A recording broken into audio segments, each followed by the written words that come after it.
that I came in the room thinking of that were missing. You guys were covering about like some of the class, things were a little fuzzy, and the like you said, I forget what you called it, but where they come after you with a law, exposure, the law stick. I remembered it as the law stick. I yeah, I am. I'm gonna be like, no, and the cops will get you. No.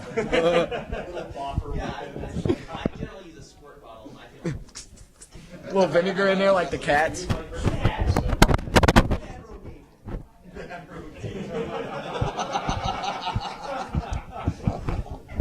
But yeah, definitely the getting characters to be more cautious, because I mean everybody likes the let's go kill some orcs kind of mentality, but I like the idea of, okay, well, what does killing the orcs, what's the consequence? Were those orcs under some master that you didn't want to screw with? Right.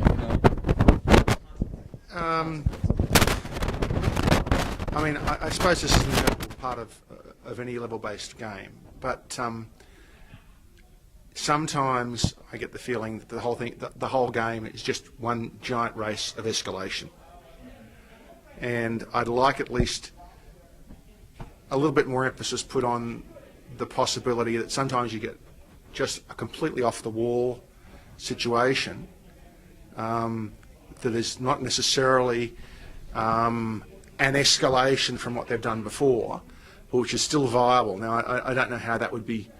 In terms of like an objective, Yeah. Or sometimes they have to dial it back. So instead of having the firefight in the nursery, they have to guard the nursery, or they have to look after the brat in the nursery without, any damage to it. Something that's completely off the wall, that they're completely not expecting. And that should probably be tied in, I think, in a way, into the character generation, so that you can, rather than guide them necessarily, say, you have to be a face man. Why did you get into this job? Well, you're a soldier, but this event led you in this direction, which was quite unexpected. So the possibility that somebody will start off with the wrong set of skills and want to be moving, in a completely different direction, without necessarily, I don't know how, sort of a split class almost. And I don't know if that's possible at all. Yeah. But cross-classing, I suppose, at the beginning. And I don't know if that's necessarily possible in the rules. Like the scientist that keeps finding himself in the firefights. Yeah, or like Jack Ryan. Yeah. He happens to be walking along Buckingham Palace Road, and suddenly there's a firefight, and wham bam, there it is. I can't think of anything that hasn't been mentioned already, but more detailed character background generation system would be good. But with suggestions for talents and specialities, but also suggestions for subplots based on what they pick, and things like that, to encourage players to use those other parts of the book, and to look at it in a way, and it's like, oh, so I've pick this. Oh, so it says that I could take this and, take these subplots. Oh, we'll go and have a look at the subplots and see what that is. And, yeah, Right. Okay. that would be fun, I think.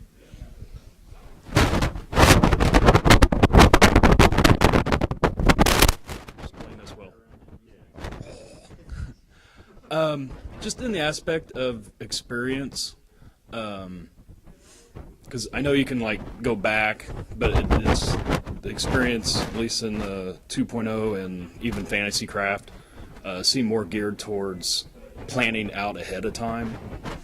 I know you can go back and do that, but that kind of takes away from just being able to sit down, throw something out. It's like one evening kind of game. Some sort of streamlined sort of way just to do it on the fly. That way, because if you sit down and you run a game without figuring everything out ahead of time, then either you got to keep track during the game, or you give experience points the next time after you figure it out. So this has more to do with the adversaries than Yeah, something more easier to do on the fly. Because one thing I liked about Spycraft 2.0 was just building the adventure. Here's this list of stuff. Various scales of All right, on skill that- challenges kind of on thing. that, I have another question. If we were to build a book that was, I'm not saying we'd do this, but I'll pull it out there. If we were to do a book that was nothing but NPC stats, would you guys buy it? Yes. And like basic PCs. Well, yeah, sure. I mean, it would be NPC stats, a story related to each one. That sort of A rogues gallery. Yeah, Even for each adventure. right. So that's appealing.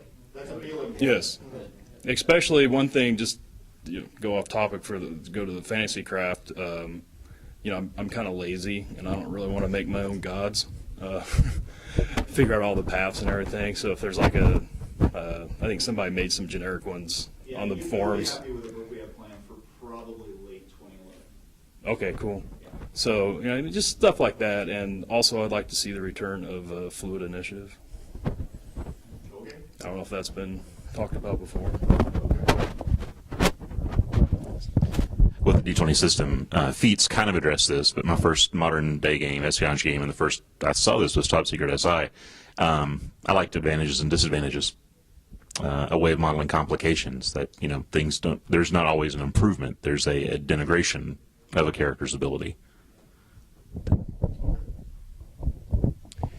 I happen to be big on character generators, the computer software to generate characters.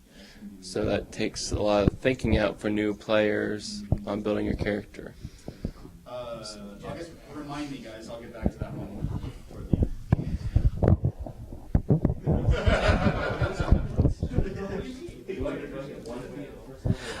I was thinking about two pieces, and if these has already been covered, please forgive me.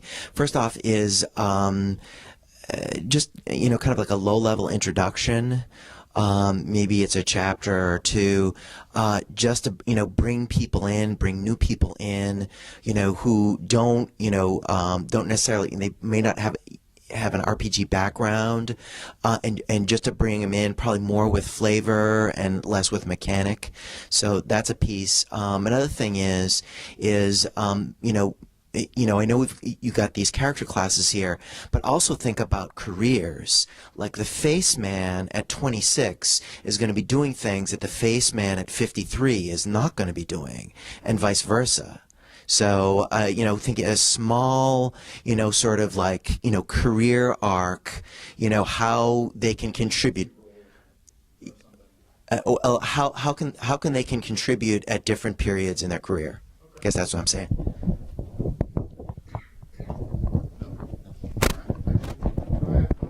Sure.